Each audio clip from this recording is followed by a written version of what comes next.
Emil Cioran adalah seorang filsuf Rumania yang terkenal di dunia. Pria kelahiran 8 April tahun 1911 ini telah menghasilkan karya fenomenal. Karya-karyanya yang terkenal antara lain The Trouble With Being 1973, Anna Heights 1934, dan Breviaire des Vanicius 1949.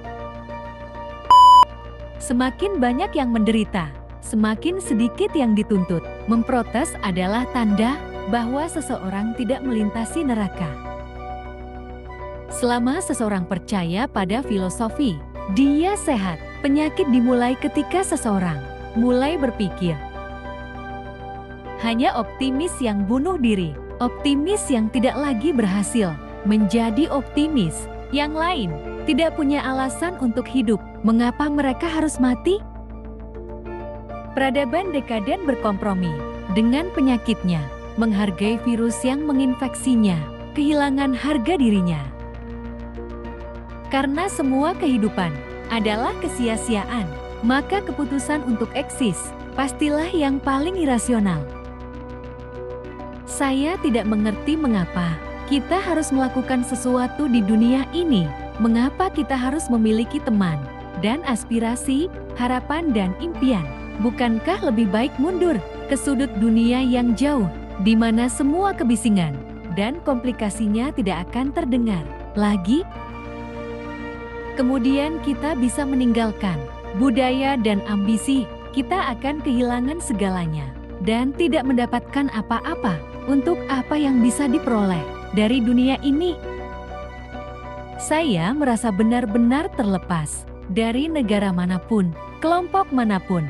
Saya adalah orang yang terlantar secara metafisik. Jika kita bisa melihat diri kita seperti orang lain melihat kita, kita akan lenyap di tempat. Sejauh yang saya ketahui, saya mengundurkan diri dari kemanusiaan. Saya tidak lagi ingin menjadi, juga tidak bisa menjadi, seorang pria. Apa yang harus saya lakukan? Bekerja untuk sistem sosial dan politik, membuat seorang gadis sengsara, berburu kelemahan dalam sistem filosofis, memperjuangkan cita-cita moral dan estetika. Itu semua terlalu sedikit. Saya meninggalkan kemanusiaan saya, meskipun saya mungkin menemukan diri saya sendiri. Tetapi bukankah saya sudah sendirian di dunia ini, yang darinya saya tidak lagi mengharapkan apa-apa? Tidak ada gunanya repot-repot membunuh diri sendiri, karena Anda selalu terlambat bunuh diri. Setelah berjuang mati-matian untuk menyelesaikan semua masalah, setelah menderita di puncak keputusasaan, pada saat wahyu tertinggi, Anda akan menemukan bahwa satu-satunya jawaban, satu-satunya kenyataan adalah keheningan. Satu-satunya cara untuk melindungi kesendirian Anda adalah dengan menyinggung semua orang, dimulai dengan orang yang Anda cintai. Aku hanya kecelakaan. Mengapa menganggap semuanya begitu serius? Apa yang saya ketahui pada usia 60, saya ketahui juga pada usia 20, 40 tahun kerja, verifikasi yang panjang dan berlebihan.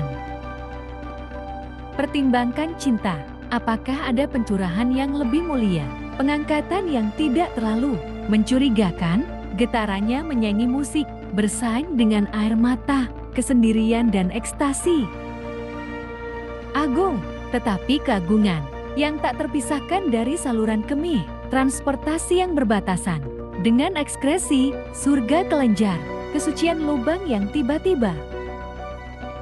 Dibutuhkan tidak lebih dari satu saat perhatian untuk mabuk ini terguncang untuk melemparkan Anda kembali ke dalam beban fisiologi, atau saat kelelahan untuk menyadari bahwa begitu banyak semangat hanya menghasilkan berbagai lendir.